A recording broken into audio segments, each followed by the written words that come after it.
안녕하세요, 빵영입니다.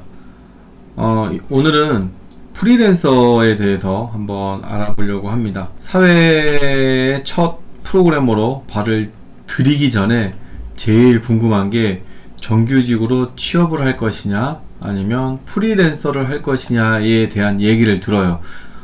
그런데 프리랜서가 어떤 건지도 모르겠고 정규직이 어떤 건지도 모르겠어요.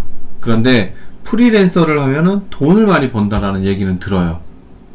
네, 그래서 시작을 할 때 프리랜서로 해야 되냐 정규직으로 해야 되냐, 그래서 이런 얘기를 많이 고민을 하게 되는데, 먼저 처음에 취업은 정규직으로 시작을 해야 돼요. 프리랜서는 그 경력이 필요해요. 처음부터 실력도 없고 경력도 없는 그냥 일반인을 데려다 놓고서 그 프리랜서로 해서 계약을 하지는 않을 거란 말이죠. 정규직 같은 경우는 회사와 계약을 하게 되면 그 이후부터는 회사가 알아서 다 하고 회사에서 가라는 데 가서 그냥 투입해서 개발을 하면 되는 거죠. 그런데 프리랜서는 진짜 혼자예요.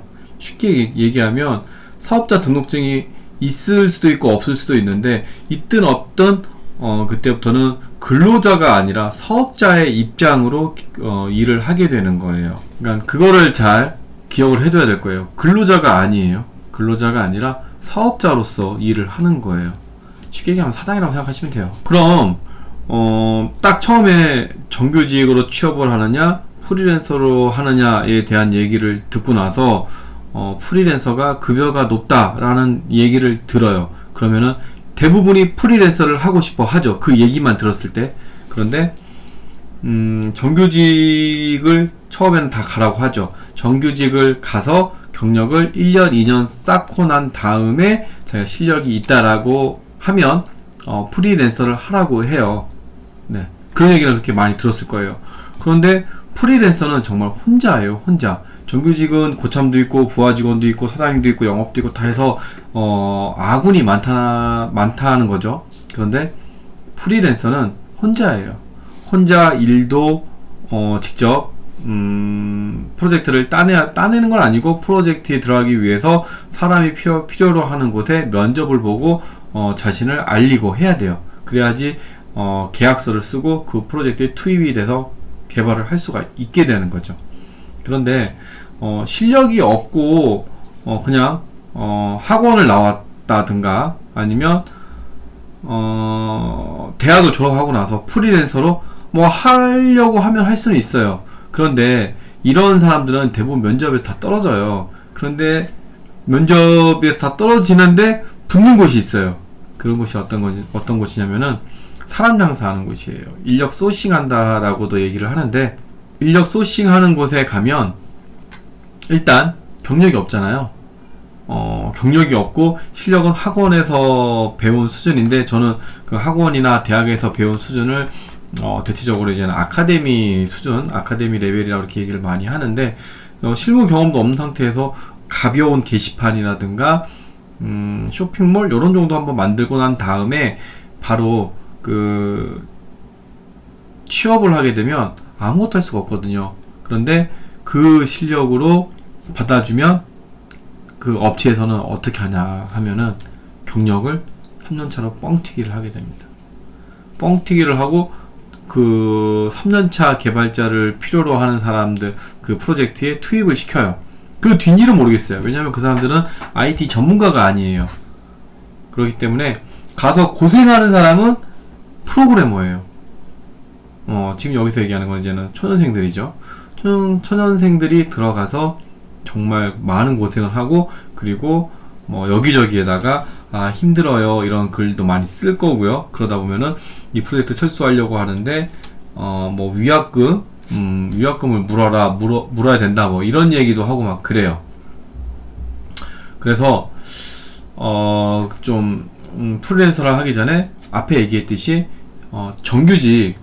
정규직으로 그 일을 좀 한번 해보고 난 다음에 경력을 쌓고 어디 가서라도 초급 개발자로서 혼자 일을 할 수 있다라고 판단이 서면 그때 프리랜서로 전향을 하면 좋아요. 그래서 프리랜서를 하게 되면 일단 급여가 올라가요. 급여가 확 올라가요. 여기서 말하는 급여는 통장에 시키는 금액이죠. 통장에 많은 금액이 찍혀도 본인이 건강보험, 지역가입자로 건강보험도 내야 되고 국민연금도 100% 다 내야 돼요. 정규직은 사업자와 사용자와 근로자가 50%씩 내게 되어 있죠. 그래서 통장이 찍히지만 그 금액이 다가 아니라는 거. 네, 그렇게 하시면 되고요. 그리고 프리랜서는 단기 프로젝트에서는 휴가도 없어요. 프리랜서는 휴가도 없고 그냥 그 프로젝트가 끝나면 다음 일자리를 구해야 돼요. 프로젝트가 종료되기 전에, 이제 계약 기간이 끝나기 전에 좀 며칠간은 회사에서도 봐줘요. 이제 그 다른 곳 일자리 구하라고 좀 약간의 시간적인 여유를 좀 줘요. 그러니까 그 기간 내에 구하면 해피한데 못 구하게 되면 이제 손가락을 빨아야 되죠. 보통 프리랜서는 그 기간 동안 리플레이시를 많이 해요. 뭐 해외여행도 많이 하고 그 맛에 프리랜서를 한다는 사람도 있고요. 네. 그리고 중요한 건 프리랜서가 되면 계약서를 써요. 계약서를 쓰는데 이제 표준 계약서 뭐 이런 게 인터넷에 양식이 있어요. 저도 맨날 면접 보러 다니고 1년에 면접을 몇 번을 봤나 모르겠어요. 프리랜서 하면서 프로젝트 하나 끝나면 면접 보고 끝나면 면접 보고 이렇게 하거든요. 저 같은 경우는 이제 사업자 등록을 하지 않고 그냥 개인 자격으로 계약을 했어요. 프리랜서로. 그래서 계약 금액의 일부를 3.3%죠. 3.3%를 소득세를 떼고서 받아요. 소득세를 떼고 3.3%. 그렇게 해서 예를 들어서 뭐 1,000만원이다. 1,000만원에 대한 3.3%를 빼고 그 금액을 또 12등분해서 월 얼마 이런 식으로 해서 그걸 받게 되는 거죠. 네. 이렇게 하게 되면 저 같은 경우 지금 계약서를 하나 들고 있는데요. 제 개인정보가 있어서 좀 포스트잇을 붙였는데 뭐 어차피 잘 안 보일 것 같은데 계약을 하게 되면 갑과 을의 입장으로 계약을 하게 돼요. 그런데 갑을병정 이거 얘기를 많이 들어봤는데 사회 초년생인 경우는 이 내용을 잘 모르는 사람이 많아요. 보통 뭐 발주처를 보통 갑이고 이제 그거를 이제 계약 대상자가 이제는 을이 되는 거죠. 그래서 갑과 을, 갑을 병정에 대해서 얘기를 한번 해보려고 해요. 일단 갑이라고 하면 이 프로젝트를 최초 발주한 업체예요. 이 업체가 갑이 되는 거예요. 보통 대기업이라고 할게요. 어디를 얘기를 할까요? 뭐 SK, 롯데, 삼성, LG 뭐 이렇게 많이 있어요. 우리 삼성이 제일 크니까 삼성 할게요. 삼성에서 예를 들어서 구매 시스템을 발주를 냈어요. 제가 지금 계약한 이 계약서는 이제 구매 시스템에 대한 건데, 아무튼 발주를 내면 이제는 보통 갑이 삼성이고요. 삼성전자일 거예요 아마. 삼성전자 그리고 을이 삼성 SDS예요. 자, 이렇게 되면은 이제는 을이 이 프로젝트를 직접 개발을 하질 않아요. 물론 삼성 SDS가 개발자도 보유하고 있지만 100% 자기 인력으로 하지 않거든요. 또 발주를 줘요. 네, 하청을 또 준다는 소리죠. 이렇게 되면 우리 그 고객사 삼성 SDS가 우리 고객사는 삼성전자죠. 고객사에서 구매 시스템 프로젝트가 나왔습니다. 자, 이 프로젝트에 입찰하실 업체들은 입찰하세요 라고 해요. 그리고 나서 그 중에 업체가 선정이 되면 또 그 회사하고 SDS는 계약을 하게 되죠. 그때 SDS는 갑, 그리고 그 계약한 업체는 을이 되는 거예요. 그런데 삼성전자 입장에서 보면은 삼성전자는 을밖에 몰라요. 그 밑에 업체 뭐 있다라고 하는데 그 밑에 업체들은 을인지 병인지 잘 몰라요. 알려고 하면 알죠. 네. 아무튼 삼성 입장에서는 SDS가 을이고 을과 계약한 업체가 병이에요. 그리고 그 업체에서 이제 들어와서 실제 개발을 하게 됐죠. 그 업체가 이제 솔루션을 들고 들어오게 되죠. 그러면서 이 업체는 또 자신의 회사에서 그 업체 A라고 할게요. A라는 업체가 이 A라는 업체의 직원들로만 그걸 구성할 수가 없어요. 사람이 부족하죠. 왜냐하면 삼성전자에서만 일을 하는 게 아니라 뭐 LG전자도 있고 SK도 있고 SK텔레콤도 있고 뭐 어디 은행 뭐가 있죠? 국민은행도 있고 많잖아요. 그렇기 때문에 자동차도 현대자동차도 있고 또 기아 자동차도 있고 많잖아요. 그 업체하고 이제 계약된 업체 소속되는 개발자가 부족하기 때문에 이 업체에서도 또 소싱을 해요.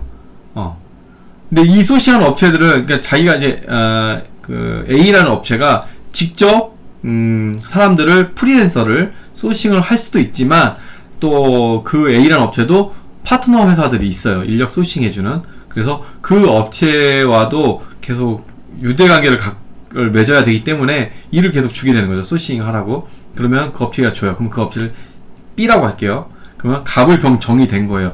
그 다음부터 저 모르겠어요.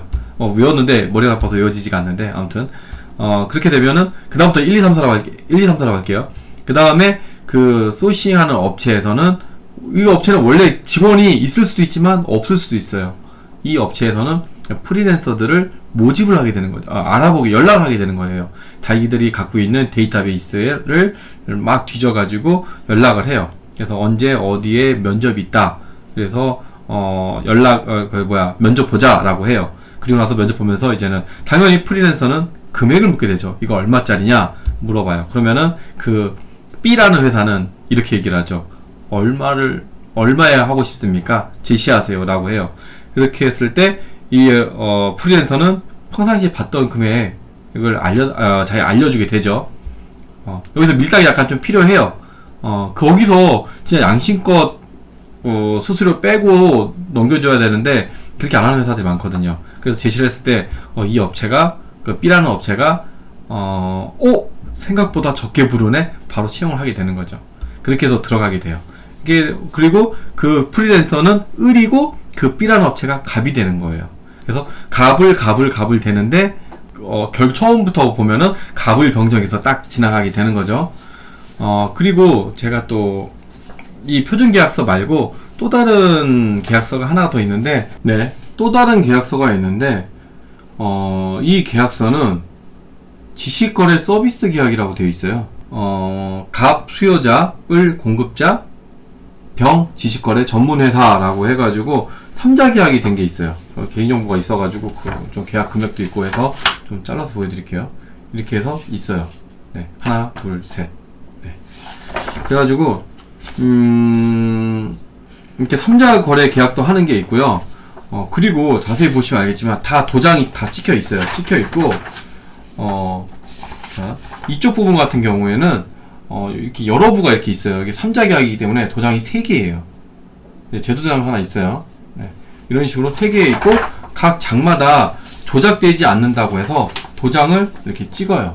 도장을 3개 이렇게 해서 또 다음 장 넘기고 또 도장을 하나, 둘, 셋. 또 도장을 이렇게 또 넘기고 하나, 둘, 셋 해서 마지막 장까지 다 찍어요. 마지막 장까지 하나, 둘, 셋.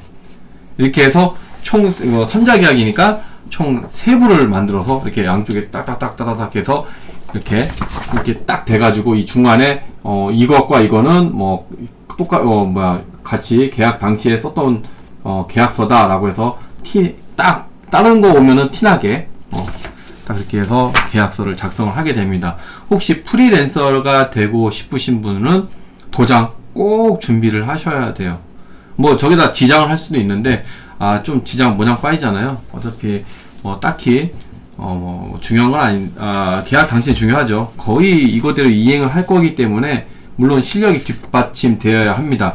여기에 어떤 내용이 있냐면은 좀 무서운 것도 있어요. 지체상금이라는 게 있어요. 여기 제가 3자 계약한 거 읽어볼게요. 지체상금, 납기 지체 1일당 총 프로젝트 대금 VAT 포함해 1000분의 2.5. 다 표준계약서도 그렇고 다 1000분의 2.5네요. 1000분의 2.5라고 쓰여져 있어요. 그러니까 정해진 기간 내에 정해진 계약 내에 일을 마쳐야겠죠. 그런데 이렇게 따지진 않아요. 계약서도 형식적으로 이렇게 하는데 우리는 일정대로 다 같이 한 팀으로 이루어지기 때문에 혼자만 미뤄질 수는 없죠. 그러니까 좀 그런 거는 걱정 안 하셔도 되고요. 또 해드리고 싶은 얘기가 다 정리를 하게 되면 갑을 병정에 대한 얘기를 말씀을 드렸어요. 갑과 을 갑을 되지만 하나로 다시 다 엮으면 갑을병정에서 쭉 지나간다라는 거. 네, 그거를 아시면 돼요. 그래서 개발자가 취업을 하게 되면 갑으로 일을 하고 싶다면은 갑이인 회사에 취업을 하면 되죠. 을인 회사를 가고 싶으면은 을 이후는 사실 선택 여지가 없는 거고, 갑을병정에 대한 회사들을 제가 한번 이해가 쉽게 한번 설명을 한번 해볼게요. 예를 들어볼게요. 갑은 직접 서비스를 하고 직접 만드는 회사예요. 그죠? 사실 갑이 되는 회사에서 프로그래머로 취업을 하게 되면 거의 뭐 발주를 거의 내지 않죠. 왜냐면 자체 개발자들로 다 하니까. 물론 부족하긴 해요. 부족할 때마다 뭐 발주를 낼 수는 있는 거죠. 그래서 그 갑이 되는 회사가 어떤 회사가 있냐라고 하면 보통 이제 스타트업으로 시작을 해서 서비스를 하는 업체가 될 거예요. 대표적인 예로 카카오가 그럴 것 같기도 하고요. 네이버, NHN, 그리고 한글과 컴퓨터도 될 것 같아요. 한글과 컴퓨터도 될 것 같고요. 그리고 야놀자, 그리고 배달의 민족, 그리고 티몬, 뭐 이런 회사들이 될 것 같아요. 그리고 이제 을에 대한 회사들은 이제 좀 회사가 커요. 왜냐면 갑이 대기업이에요. 대기업의 이제 그룹사인 IT 회사가 여기에 속할 건데요. 그런 회사들이 삼성 SDS, LG CNS, SK CNC 등이 있겠죠. 네. 뭐 은행 같은 경우 뭐 신한은행, 신한데이터 시스템 뭐 이런 식으로 이렇게 쭉 있어요. 현대는 현대오토에버 뭐 이런 식으로. 그래서 이런 회사들이 을이에요. 그러니까 대기업의 그룹사인 IT 회사죠. 그리고 그 다음부터는 이제는 병에 대한 회사들이죠. 병에 대한 회사들은 이제 솔루션을 갖고 있는 회사예요. 특정 시스템에 대해서는 우리가 최고다. 보안 쪽으로 예를 들면 V3가 될 수 있겠네요. 아까 안랩 같은 경우 V3를 만들어서 판매를 할 때는 그냥 갑일 거고요. 그리고 이제 다른 솔루션에 편입되는 거, 그러니까는 은행 사이트에 들어가면 거기에 뭐 뜰 거 아니에요. 이제 그때는 솔루션으로 들어갔으니까는 그 회사와 계약을 하게 되니까 은행 입장으로 계약을 하겠죠. 근데 바로 뭐 아까 삼성전자를 얘기했으니까 삼성과 계약을 하는 게 아니라 삼성 SDS와 계약을 하는 거죠. 그러면은 V3도 그러니까 안랩도 갑을병이 되겠네요. 제 생각인 거지 틀릴 수가 있어요. 네. 그리고 그 병 밑에 이제 아까 B라고 하는 업체가 있잖아요. B 인력 소싱 업체들, 그런 업체들이 이제는 정이 되겠네요. 갑을병 정, 그쵸? 그리고 그 정하고 계약되는 사람들이 이제는 갑을병정 그 밑에 내려오는 이제 프리랜서들이죠. 프리랜서. 갑을병정, 갑을병정, 무기, 경신, 임계 이렇게 나가나봐요. 그래서 그러면은 프리랜서들은 무에 해당하겠네요. 무. 네. 이런 식으로 돼서 이게 갑을병정 관계가 되는 거예요. 이해가 됐나 모르겠어요. 다시 한번 정리를 하면 갑은 직접 서비스를 하는 회사, 을은 대기업에 속해 있는 그룹사. 보편적으로 그렇다라는 거예요. 그리고 병은 진짜 자신의 솔루션을 갖고 있는 회사들. 그리고 정은 인력 소싱 업체. 그리고 무는 이제 프리랜서들. 그 이하로 떨어질 수도 있어요. 소싱 업체가 또 소싱 업체를 연락할 수도 있는 거니까 그렇게 쭉 가는 거예요. 나중에는 그런 얘기도 나와요. 우리가 갑을병정에서 뭔지도 모르겠다. 이런 얘기도 나와요. 이게 무슨 말이냐면은 전부 다 갑을, 중간에서도 갑을 이렇게 되니까 사실 뭐 병정 이렇게까지 나가지 않죠. 굳이 많이 써야 갑을병이에요. 아까 제가 3자 계약도 있다 그랬잖아요. 네, 그런 식으로 되는 겁니다. 그래서 갑을병정이라는 얘기를 했고요. 결국은 프리랜서는 그 갑을병정 관계에서 맨 마지막이라는 거. 맨 마지막에 이렇게 표준계약서를 쓰고 소득세 3.3%를 여기서 공제하고 받는 거예요. 만약에 이게 지금 중구난방적으로 지금 막 얘기를 하고 있는데 사업자가 있으면은 오히려 소득세를 VAT를 받아요. 10%를 더 받아요. 예를 들어서 1,000만원에 계약을 했다 그러면 1,100만원을 받아요. 네, VAT까지 해서 그렇게 해서 일을 하게 돼요. 그리고 직접 신고를 해야 돼요. 근데 아까 얘기했던 개인이 계약을 하게 되면 소득세 3.3%를 떼고 하기 때문에 나중에 연말 종합소득세 신고할 때 돈을 되돌려 받기도 하고 해요. 이거 여기서 또 여러 가지 또 방법이 있는데 요 얘기도 또 한번 해줄게요. 매년 5월 달에는 소득세 신고를 해요. 대부분의 개발자들이 사업자 등록을 안 해요. 사업자 등록을 하는 사람보다 안 하는 사람이 더 많거든요. 이걸 제 주변에는 항상 그랬어요. 그런데 매년 5월마다 종합소득세 신고를 해요. 신고를 할 때 직접 세무소에 가서, 구청이나 이런 데 있는 세무소에 가서 신고를 하게 되면 뭐 돈을 더 내라 그래요. 토해내라 그래요. 네, 그런데 세무사에게 맡겨서 수수료를 내고 하면은 그 세무사들이 알아서 다 따져줘요. 그러니까 저 같은 경우도 그거 어떻게 하는지 모르겠는데, 아무튼 몰라서 그냥 저는 맡겼어요. 그냥 세무사한테 수수료 줘가면서 알아서 다 해줘요. 그러면 그거 하라는 대로 하고서 뭐 돌려받을 거 있으면 돌려받고 뱉어낼 거 있으면 뱉어내고 이렇게 하면 돼요.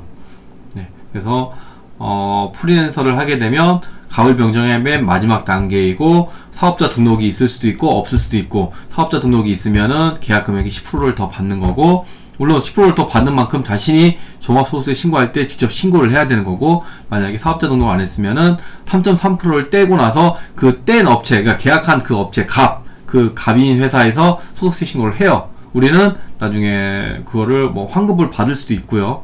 환급은 또 환급 받은 금액이 또 10% 소득세 또 10%까지 해가지고 이렇게 2번 받거든요. 이거는 뭐 나중에 경험해보면 알게 될 거고, 네, 그렇게 되고 가을 병정의 맨 끝에서 이렇게 됩니다. 말하다가 더 정신이 없네요. 그러니까 프리랜서를 하면서 소득세까지 떼고 하는 걸 얘기를 한번 해봤어요. 프리랜서에 대해서 좀 설명이 됐나 모르겠네요. 네, 이상입니다.